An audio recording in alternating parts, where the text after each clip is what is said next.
my part of the city is quite special because it used to actually be a village neighboring Zagreb and not actually part of Zagreb. So you still have the village vibes and, the soft little plains and the vineyards, and people still have, livestock and animals and stuff like that.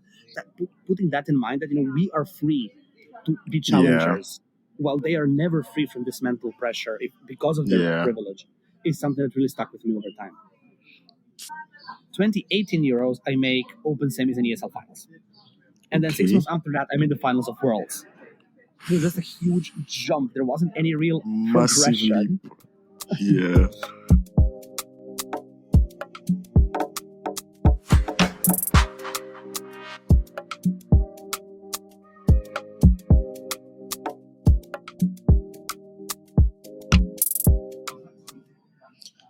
Hi everyone, welcome to another episode of the Shaft podcast. My name is Andrews and I'll be your host for today. On the Shaft podcast, we have several conversations. We discuss issues with the world's most prominent debaters. We talk about sports occasionally on the beer parlor episodes, and occasionally we also come your way with intriguing one-on-one episodes. So today we are here to have a one-on-one interview with one of the world's very best debaters. And we would get in a lot about him in a bit. But just to note, this episode would really be a very good conversation because this individual has been known to be a serial winner, the hunger to defy the odds, to set the standards, and to basically determine the trends of world debating in the recent years have become a thing that you cannot discuss without mentioning this individual's name. And so on this episode, we would have a one-on-one in-depth conversation with Tin Puljić, who is here with me today. So Tin, welcome to this episode of the Shaft podcast. Thank you, Andrews. Yeah. Just to set the ball rolling, how are you feeling today? How is Croatia like? How is the weather? How are things going? I'm feeling very nice, actually. We're having quite sunny weather today. It's very warm, so summer is coming. I'm actually sitting here in a beer garden talking to you because the weather is so nice. I could not bear to be inside. So it's really nice here. I'm feeling the summer vibes. That's amazing. I mean, I saw on somebody's status today talking about how in the UK summer barely appears. It seems like they are missing out a lot with how excited you are about the summer approaching as well. Yeah. So just to give you as a heads up, we'll be having 3 blocks of conversations. The first part, we'll just talk through 10 questions. In fact, I had one last question just not long ago, so there will be an 11th question. 11 questions that viewers want Tin to answer. And then we'll walk through the second part where we talk a lot more about debating, and then the final part, just go a little bit more personal with you, rising to the top of debating and a few personal things around you. So let's just get to the first 11 questions. The first one is for me to ask you, what are your favorite childhood memories? So I think it's relatively hard to pick just a few. I think it would probably be, the carelessness, because I live in a part of a town that's quite secluded. It looks more of like a village than a town. So it's a very, tight-knit local community and stuff like that. So I guess some of my favorite memories were like, just finishing school in the afternoon, having no homework, going to the local, football field to play football, to play basketball, or just when, the summer holidays come and then you spend all summer playing video games or going, going to the seaside, going swimming, like, the basic carefree child stuff. I think those would be my fondest memories. Like nothing special in particular, just the track record of having year after year of just being a kid doing kid stuff, I guess. Do you miss those days though? Oh yeah, adulting is hard and very frustrating. I agree. Second question is, what is the best part of upbringing in Croatia? Again, I think it's very hard to pick just one. I would say, first of all, it's a very beautiful country. We have different types of, terrain. We have plains, we have mountains, we have the seaside. And then I think just traveling is very accessible to you growing up. Like you can just go sit in a car and in 2 hours you're going to be at the seaside. Or you go 2 hours eastward, you're going to be, rolling plains and sunshine and stuff like that. So there's a lot of things you can just see within one country. I think secondly, it's just the culture. People are very friendly. the communities, neighborhoods are very tight knit, very close knit. You feel welcome. You never feel like drowned out within the community that you're growing up in. But I think the Yeah. third thing is, and I guess you're going to be getting to that later. But I think it's also the fact we're a sports nation, and when you're a Yeah. kid, you're just so excited about everything related to sport because everyone around you is excited. Just Yeah. getting to feel the atmosphere of the football and the handball and the water polo and all the stuff we do quite well as a kid. I think left an impression on me growing up. Yeah, that's quite intriguing, especially the sports part's very relatable because back in Ghana, sports is a big thing when it's nearing the African Cup of Nations or the World Cup. Almost every national news is on hold. Everything is now sports, which gives the vibes that you're talking about. I think this third question is probably similar to the one you just answered, which wants me to ask you to describe the city of Zagreb, probably much more specific this time, and what you love about it. So the city is quite interesting. There's a thing that combines different aesthetics and different visuals from different parts of Yeah. history. So the city center is very, medieval, nice churches, nice little buildings, cobblestone roads and stuff like that. Oh. Gas lanterns and all that kind of stuff. When you move away from the city center, it's more like early 20th century type architecture. And then when you move even further away from the center, it's mostly socialist, communist building blocks because we were part of Yugoslavia. So Okay. there's a lot of different visuals you can see. My part of the city is quite special because it used to actually be a village neighboring Zagreb and not actually part of Zagreb. So you still have the village vibes and the soft little plains and the vineyards, and people still have Yeah. livestock and animals and stuff like that. So I think that's one thing. I think the second thing is the city is very green. So I think it's one of the greenest cities in Europe in terms of how many parks it has, how many green space it has, how many trees it has, like long alleys with trees on both sides of the street and stuff like that. What I really like about it, apart from the aesthetics, the visuals, which I'm enjoying right now because I'm literally in the city center, I think is that it's just big enough that you can find everything you need. So you're never bored. There's always something to do. There's always concerts, there's clubs, there's cafes, there's bars, there's sports events. So whatever you're interested in, you can find. But it's still small enough that you don't feel devoured by the city. Because I remember going, for example, to New York, and I felt really, I felt literally being swollen alive by how big it is. And even if you go to like Central Park, if you look up, you're surrounded by all the skyscrapers, and it feels like you cannot escape from the city. In Zagreb, it's very easy to escape from the city. If you want something quieter, there's so many nice terraces in the city center. There's so many nice parks. There's so many, green spaces, nice little benches. There's a lot of spaces where you can just go in, be yourself, and have a little bit of peace while still having the feel of the city where there's stuff to do. Yeah. I mean, this is such a beautiful description because it's more like in a world where almost everything is so fast paced, like you're really struggling to catch your breath, finding yourself in such a place where you could just find a small space where you could escape from all the fast moving things that are all around you. It's really, really cool. The next question is, how deep is your support for Dinamo Zagreb and how passionate are you about football? I would say it's very, very deep. So I started supporting them when I was still in primary school. So it's almost 20 years watching them by now. I really try not to miss a game regardless of where I am. So we were at Vienna IV like 2 weeks ago, and everybody was going to the Eurovision socials, and I stayed alone in my room to watch the Dinamo Zagreb game because it was, the crucial game for the championship. Like if we win, we will win the title and stuff like that. I also go to the stadium whenever I can. So this weekend I'm going because we're having the title celebration. It's we secured the title like a couple rounds ago, but this is the last round. There's going to be the title celebration. There's going to be a concert in the main square. I'm going to go to all that, and I'm going alone. Because the friend I usually go with, he's away from the city. But like even if I'm going alone, I won't miss it. It's a very, very important thing to me. I don't miss games. So if you ask Zagreb debaters, like we have trainings on Wednesday evening, and I tell them at the beginning of the season, we always have training, except if it's a national holiday or if Dinamo is playing. If Dinamo is playing, somebody else is doing the training. I'm sorry, like this is my priority. Yeah. I mean, that's really cool. Also, I think myself and Erasmus started the beer parlor recently. We just started discussing football stuff. And it was shocking how many debaters loved football in varying ways and were interacting with it. Because it felt like, debaters, when you meet them in debate spaces are sort of nerdy, antisocial, not really into sport that much. And so I listened to one of your speeches. I think it was about football, where you were talking about Croatia, the national team, Luka Modric, the Ballon d'Or, and I realized how passionate you are about Dinamo Zagreb and the Croatian national team as well. But who is your favorite player? Who do you think, if you had to pick amongst footballers that have come from Croatia, who would you pick? Okay, so I think objectively the best player is probably Luka Modric. I think there's no Yeah, discussion about that. Like so many criteria, like titles won, the fact that he's 38 and still able to play at the highest level, yeah, the fact that it was under his captaincy that we won second place and third place at the World Cup. yeah, But if I were to pick subjectively, I would say Mislav Orsic. He's a former Dinamo player.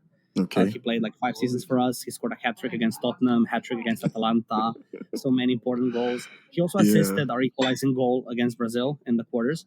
So he's my favorite Oh, Dinamo Zagreb player of all time. So if I would have to pick subjectively, I would say Mislav Orsic. So if you watch the World's final when Lovren and I won Korea, yeah.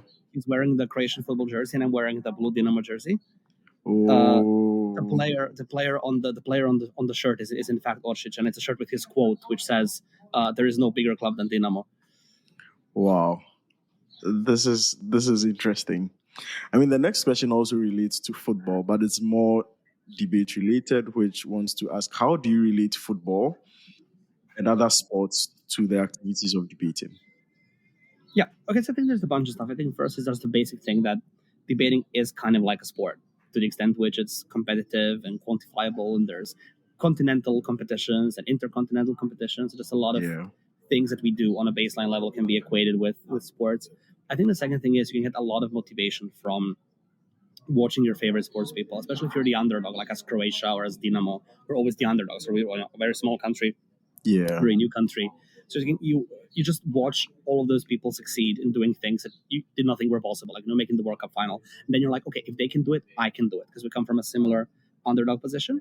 But lastly, I think there's just a lot you can learn. So I think a lot of my coaching philosophy comes from football. I really like to watch interviews with football coaches, to listen to their perspective of the game, their perspective of tactics, their perspective of man management, because I think a lot of that could be translated into debating. Like different styles of debating can be analogized in different yeah, styles of football. Different types of psychologically approaching your players, if you're a manager, can also help you as a debating coach and stuff like yeah, that. So literally, this summer when I was discussing with Zagreb B at Euros, I was Petan and Mislav.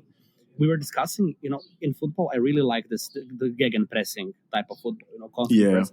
What is the analogy to gegen pressing in debating? How do you do gegen pressing? And then we discussed, okay, it's probably if you do constant weighing, if for every point that you have, every argument that you have, you include, all of these micro weighings, there's always this explanation. Here is why this matters. Here is why it matters, even if the other side proves their case to an extent. And if you constantly put the pressure on the other team that they have to counterweigh everything you weighed because you did so much micro weighing, that would be like yeah, the debating analogy of gegen pressing. And I think in a lot of my debate coaching philosophy, I try to think in this way. When I look at football tactics, the part of football tactics that I like, how do I translate those into debate? yeah. That's really intriguing and very fascinating as well, because I like football as well. I enjoy all the tactical analysis of football, but I don't I'm unable to translate it from football to debate. And just listening to you do Gengen pressing to microwave is just like a light bulb moment. It's like, oh, this is interesting. I spend Yeah, far too really, much really time cool. thinking about these things. But it's really cool. It's really, really cool, honestly. Yeah, the next question from the audience is the famous tin scarf. I think a lot of us have seen it.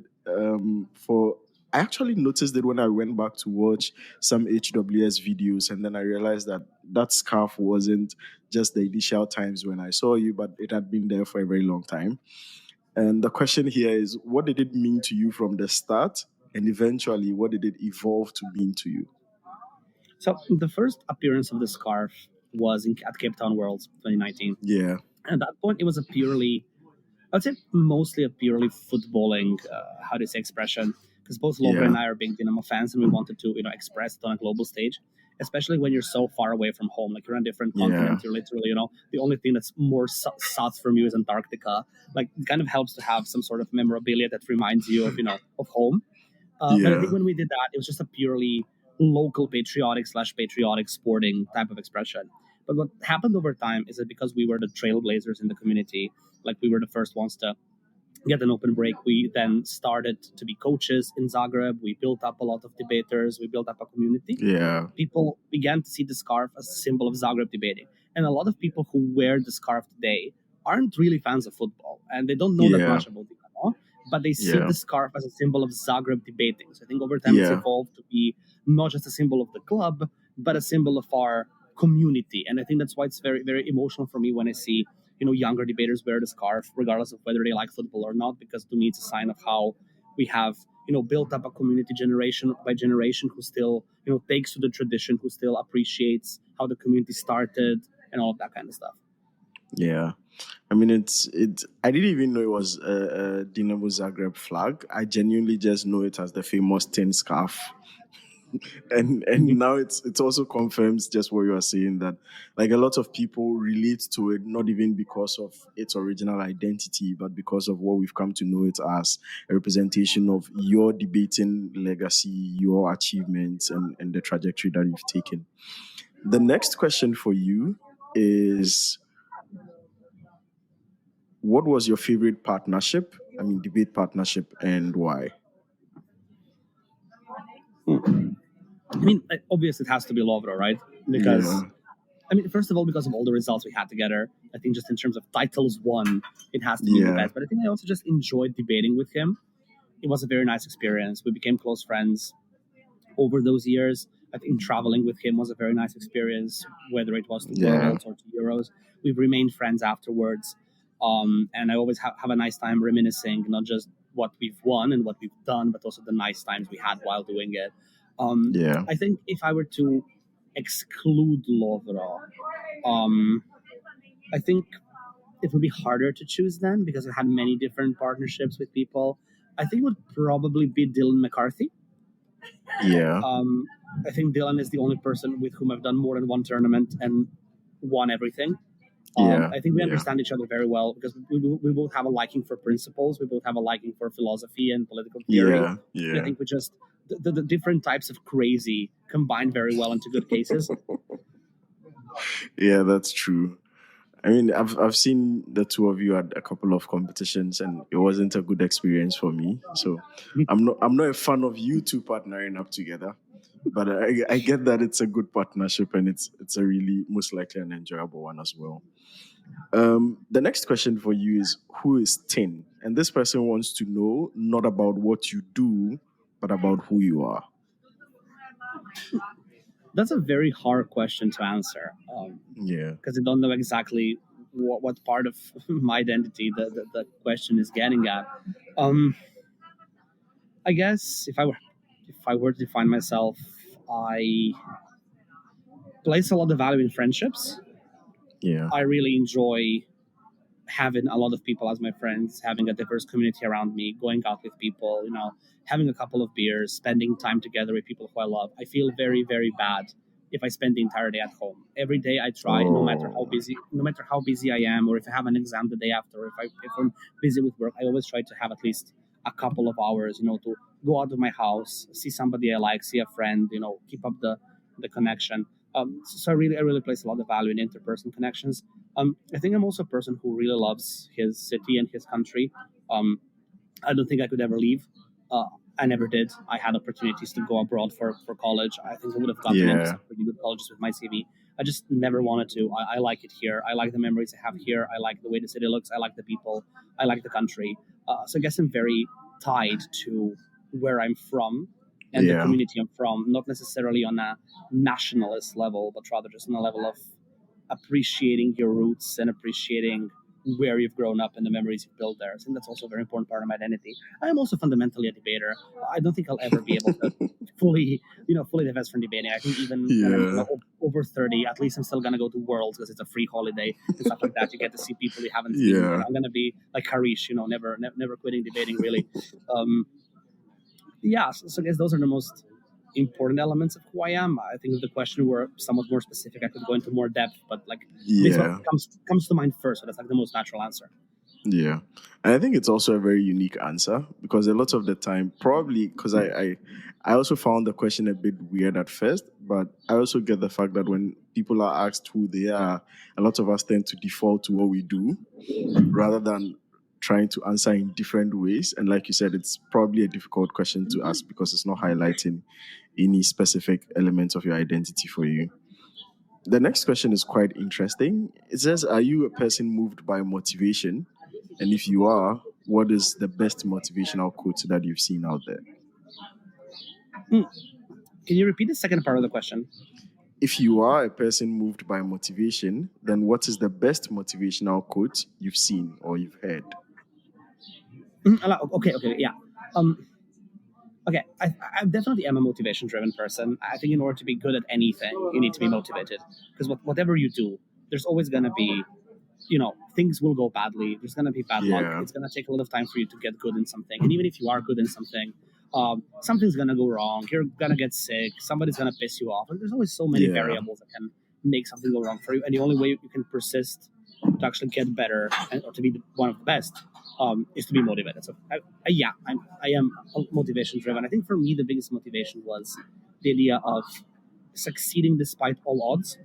The yeah, idea of coming from a small community, not really having any VP coaching, not having nearly as much resources as people from Iona do or people from North America do, having the yeah, ESL barrier, being from an institution that doesn't really have much reputation. And despite all that, slowly building up, and getting to where I am, I think yeah, was what was driving me. Just the idea of tearing down the barriers, right? I think it would have been a lot harder for me if I were from a privileged institution, because then I feel it's always as if you have to prove why you're there in the first place, because everybody's going to oh, be like, you're so privileged. Like if you're from Oxford, you have Slavoj Žižek and Jordan Peterson and people like that speaking at the Oxford Union every Friday. So how are you yeah, not good enough? So I guess it would have been a lot harder for me in that situation. And I think from that context, I would perhaps give one motivational quote which stuck with me in debating at least. And this yeah, was way back in the day when I was still more or less a novice. I remember Milos. He wasn't actually talking to me, he was talking to Roman, but I was listening in on the conversation. And yeah, Milos told him something along the lines of, when you come from where we come, you have nothing to lose when you're going against the best of the best. You have nothing to prove. They are the ones who should be yeah, afraid because they have to justify themselves if they lose to you. So if you're coming from yeah, Sofia C or Zagreb D, if you lose to Harvard A, like nobody's gonna ask you why you lost to Harvard A. But if Harvard A loses to you, then they have to justify why they lost to these random people from the Balkans. And just putting that in mind, that we are free to be yeah, challengers, while they are never free from this mental pressure because of their yeah. privilege, is something that really stuck with me over time. That is really interesting. It's more like a flip way of looking at the statuses and trying to break a mental limitation that we have, knowing that or thinking that we are the ones as underdogs rather with the restriction. But then this quote just tells you you actually have all the freedom in the world. Challenge with all your grit, and then they have to defend the best ways they can. Really, really cool stuff. Um, the next one, I think, is similar to the one you've just answered, which is what are the principles that guide you in life, and why did you choose those specific principles? I think the first principle would be never compromise on things that make you happy. I Okay. don't believe in people sacrificing genuine, environments that make them feel comfortable just because of some societal expectation that they should succeed or push for something more. I've had so many people ask me why I never went to college abroad. I had so many people tell me I've chosen the wrong career or that they've wasted my opportunities. But it just doesn't Yeah. make sense. I could go to a good college abroad. I could land a good consulting job abroad. But if I'm not happy with where I live, if I'm not happy with the environment that surrounds me, then it just doesn't make sense. I don't believe in life led, lived just for success if you don't enjoy that success. And I deeply believe it's fair for people to realize that they have potential and to knowingly Yeah. say, I don't want to realize my potential, or I don't want to realize it in this particular way. This doesn't make me Yeah. happy. So I would just say my principle is pick the job that you like, pick the college that you like, pick the country that you like, even if it means less money, even if it means more sacrifice, even if other people will judge you for it. I think for the things that you do care about in life, I think my principle is Yeah. always keep trying. And it sounds very much cliche, like haha, always keep trying. But it does make sense because for most things that people do, you do progressively get better just by Yeah. trying and just by Yeah. going at it. Like there were some junctions in my debating career where I thought I would quit debating. That was before I even broke a major. If I hadn't Yeah. kept going, I would never have done anything in this activity. And just by keeping going and losing and learning and losing and learning, I learned a lot of stuff. But I think it's also just about how you perceive yourself within the framework of a particular activity. I'm always angry at my debaters when they see themselves, on the draw in the top room, and they're like, "Oh my God, now we're gonna take the fourth." Or when people go into the top room and they say, "Oh, I'm so grateful to be in this room with such good debaters," you're basically conceding defeat. Like it's not a problem to lose, but it's a problem to have Yeah. lost in your head before you even tried to do something. And it applies not just in debating, Yeah. but anything in life. You can fail. It is okay to fail, but don't convince yourself that you failed before you've even tried, because then you just damned yourself to not being successful. I think the last principle would be always surround yourself with people that you love to the extent to which you can. I think a life lived alone is a very sad life. I don't enjoy knowledge. I don't enjoy fun facts. I don't enjoy food or drink. I don't enjoy all of these basic human things if there's nobody to share it with. Because Yeah. ultimately, though it's fine to spend some time alone, and all people need that, we are social creatures. And if you cannot share Yeah. the basic stuff in life with other people, I just don't think it makes a lot of sense. Really, really interesting. Those are really cool principles. I'm picking a few of them for myself. And then the final question in this part is: did you ever feel like after winning worlds you had to start again? And if you did, how did you deal with that feeling? I think this question is coming from the source of people feeling after winning the penultimate, it's like, maybe I'm still not satisfied, or maybe I'm still not fulfilled. Did you feel fulfilled and enough that like you've done enough after winning worlds? Yeah, so I I did still after winning worlds. I did do tournaments at Yeah. point times just for the fact that I still don't have this particular thing on my CV, and would be cool to Yeah. add it. Like I've never won Cambridge, so let's go win Cambridge and stuff like that. But after having won worlds, it was never a pressure. After winning worlds, it just became I can just trophy hunt at this point. So I've done the main Yeah. thing, right? It's like when you're playing a video game and you completed, the main story arc. You've completed the Yeah. main quest. You're done with the campaign, and now you can just do all of the side quests. And for me, it's Yeah. like a side quest now. I can just add nice little things to my CV, but I don't feel deeply unfulfilled or deeply doubtful of myself if I don't, because I know I've done the big thing. So I've won what Yeah. I've wanted to win, and I've won the biggest trophy there is in debating. So I would say I still want to speak. I'm still ambition driven. I still think there's things to do, but I don't feel anymore as if I have to speak just for the sake of winning trophies, which I think to some extent before Worlds there was this pressure of I don't want to retire before having won a major in the open category. Yeah. Awesome. Thank you. So this has been the first part of the interview with Tin Puljić. We had 11 amazing questions from our viewers. We'll be back with the next part where we talk a little bit much more in depth into debating, a few philosophies, and a few experiences from there. Stay tuned. We'll be right back.